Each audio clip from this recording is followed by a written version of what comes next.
Really important win for Aston Villa, a 1-0 victory over Brighton this evening. A slender win, but 3 points is 3 points. It weren't pretty. It was not a vintage Villa performance, and I thought it was flat tonight in the stands, on the pitch. It wasn't a great watch. I don't think either side played particularly well, but winning is really important, and that is all that matters for me. Yes, a little bit concerned about Villa's performances in the last 3 home league games. Add to the first half of the Salzburg game as well, although lots of changes were made for that match in a completely different competition, of course. But in the Premier League, Villa are, if you look at the table, going well. I mean, of course, it's now 5 points between themselves and Man United in 4th, 5th place Chelsea. Villa are now 6 points ahead of. 8 points, that remains the gap between themselves and Liverpool. And for me, that is the gap that's the gap that matters most, because that is Villa falling out of the top 5 if they finish beneath all 3. So Liverpool being at the bottom of that little mini table, I suppose. They're the team that Villa need to stay as furthest away from as possible. And had Tyrone Mings not come up with or shall I say Jack Inchel would not scored an own goal even. What a shame that is. 200th appearance for Mings and didn't. He's obviously played a key part in the goal, obviously, but doesn't get credited for the goal. Jack Inchel would own goal instead. But had Villa not scored that, Liverpool would have closed the gap to just 6 points if it was a draw today. Emery makes a superb save to prevent Kadioglu from scoring from distance. So, yeah, I mean, fine margins in the Premier League. I mean, in football in general, and Ming said this after the game, that, had we lost 1-0, everyone would say that we played rubbish tonight, but we won. So you're probably not going to get as much as that. But I don't think there'll be a Villa fan leaving the ground saying, oh, Villa won 1-0 and they've dominated the game and they made a hatful of chances and should have won by more. No, I don't think that was the case. But equally, and I have to say, I'm not bothered. Genuinely, yes, a little bit concerned about performances, but at the same time, results. That is the most important thing. And Villa hadn't had the results that they needed from games against Brentford and Everton at home in recent weeks. Today, a 1-0 victory. If you gave Villa 1-0 victories from now to the end of the season at home, they'll be in the Champions League. I'm highly confident of that. In fact, Villa are now 6 wins away from getting in the Champions League places. They are 18 points from 68, so yeah, 6 wins. Of course, 6 home games as well remain, which is a nice kind of bit of added context there. There's obviously away games that Villa will need to play against the likes of Wolves, Fulham. I'm not going to go through all of them, but no easy game in the Premier League. I think we all know that by now.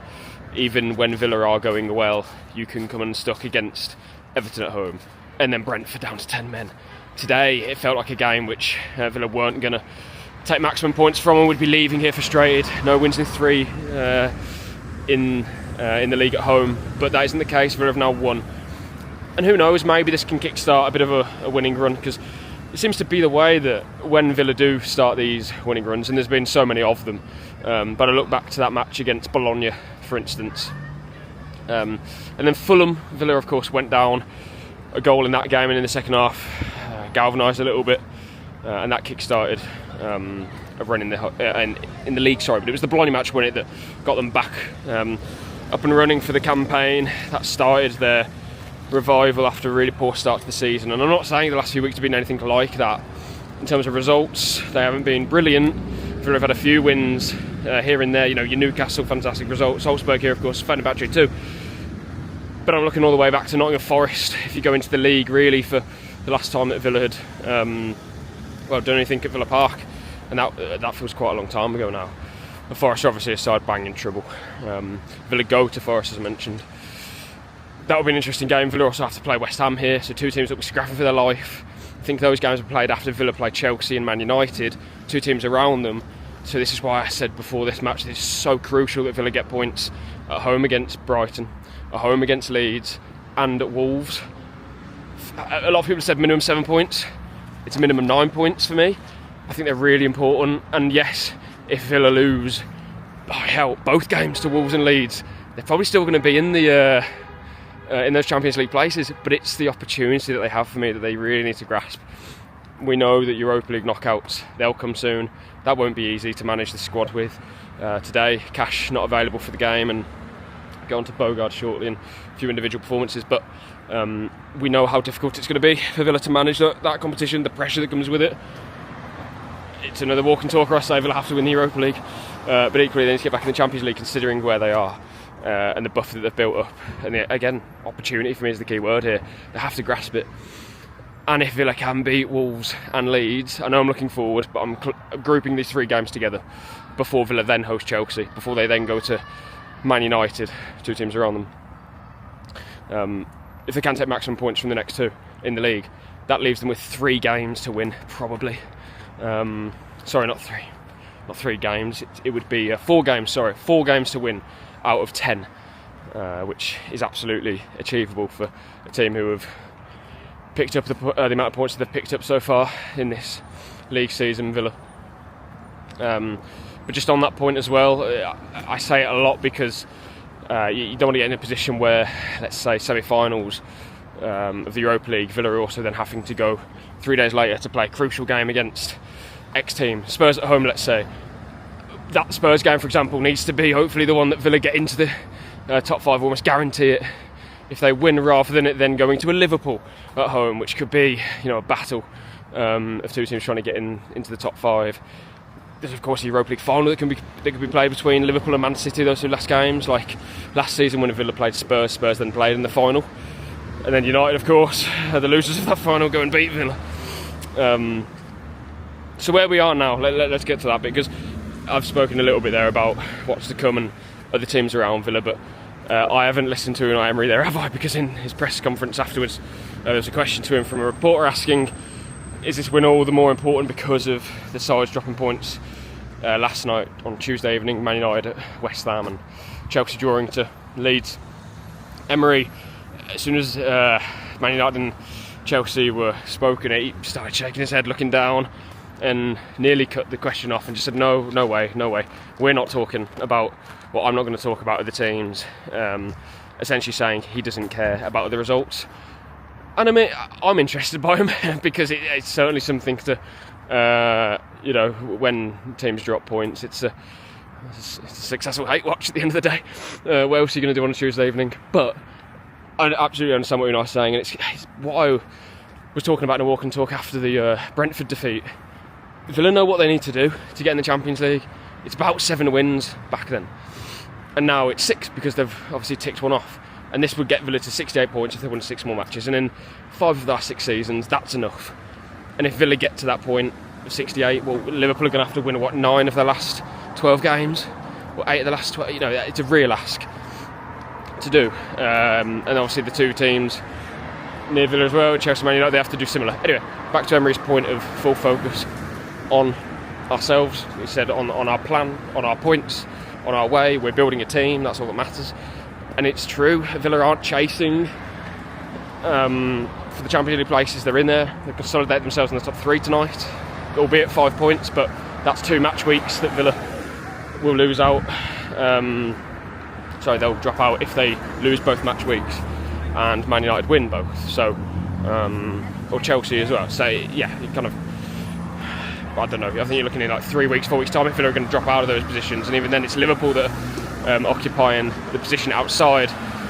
So it is full focus on Villa. It's all in their hands, absolutely, and I think it will be for a large part of the season. But I need to stress, I just don't think you want it to be going down to the last few games and everyone's twitching, nervous after playing a semi-final in Porto or wherever, and you come back and here we go, we're back to the Premier League and Villa need to win 2 of the last 4 or whatever it may be. I just think that can be avoided if they step on it now. And it's similar to what I was saying actually after the go ahead Eagles game out in Deventer, where I was a bit crushed there because I thought you let an opportunity slip there, possibly. In the end, Villa, after winning 7 of their 8 league phase games, got in the top 2 just. They felt at that point that was their life gone. And I'm not saying it would be life over if Villa had not won here today, absolutely not, but just the opportunity I think is so important. So I'm going to stop talking about that now and get onto the game itself. It's not a whole lot to talk about. Martinez makes a top save to Denai Kadioglu was mentioned. I think he tried to make everyone aware of that as well. And why wouldn't you? Giving a few fist bumps and looking to the bench and say, yeah, I saved that. I tipped that onto the bar. It was a great save too. Buendia came close to Villa in the first half. The Villa were lacking intensity. It was a poor game, both teams. You'd expect Brighton to play better than what they did because it's Brighton. But I didn't see much from them, and I'm not really that surprised that Hurst is under pressure given that performance that they put out today, Brighton. But Villa found a way, and that's the most important thing. Mings on his 200th appearance, obviously glances Bailey's corner towards goal, possibly, but obviously not going on target if that's if the panel have said it's a Hinshelwood own goal. Interesting actually, because Mings ran over to Bailey, didn't he? And obviously said something to him. He actually said put it at the front post. Bailey after the game said he was going to do it anyway. It was a great delivery. I don't think there's I don't know how to put this, but Austin McPhee over the course of the season will direct and orchestrate lots of goals from set pieces, and Villa have now scored 8 in the league from corners, which only Spurs, Arsenal and Chelsea have betted so far. So Austin McPhee is absolutely, I mean, we already knew that anyway. He's one of the best in the business from set pieces. Wrote a piece saying it's one thing having, top set piece exponents, but actually the difference, it appears, in the Premier League these days is having someone employed to organise these routines. And I'm not saying actually that today it was a off the training ground routine, but it just goes to show that these differences, the little fine margins that you can get, they are worth their weight in gold. And Villa, after today, have kept that distance between themselves and Liverpool, and have another home league game coming up against Leeds after Newcastle. So hopefully a chance to build momentum if they can get through in the FA Cup, and then play here against Leeds Saturday 3 PM. By the way, I will call it out, and I've done it before about the tickets. I think it's way too much money for a game against Leeds United. Villa's justification is that it was tracking well, the pre-sale information that they got for the game. I hope that the atmosphere is going to be good, but I'm not going to lie, I do think it's possibly one reason why the atmosphere can be flat at Villa Park on occasion, especially when it's not going as well or as planned like tonight. Different reasons, but just for that Leeds game I hope that won't be too much of a factor. But that's not a Category A game. Leeds are not a top Premier League team, and for me a Saturday 3 PM is not a key fixture day either. That's maybe the first game of the season, last game of the season, but I don't agree on that, and Villa have priced that game at the highest band, like Arsenal and Man City, simply because it was tracking well and there's demand for tickets, and yeah, that's the justification. But anyway, back to the game. I thought Ollie Watkins struggled today. Tammy Abraham came on. Bailey made an impact. Barkley thought did well. Alisson made his debut today as well and showed some good signs. Just to say, Villa, for all the way, it just didn't look like today was going to be the day that they were going to start a new winning run. Let's hope. Thank you, mate.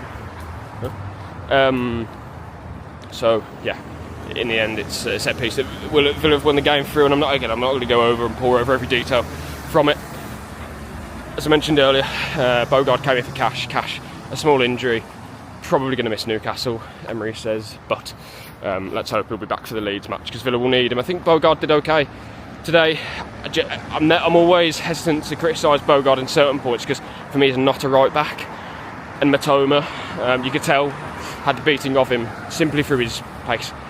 I managed to do that on a few occasions, but Bogard, to his credit, will always stick at his task, and he's very honest, professional. He's obviously learning the ropes still to a point, but I do think in midfield, yeah, he's come of age in this team, absolutely, but midfield he looks more composed, more mature, doesn't have to run backwards, and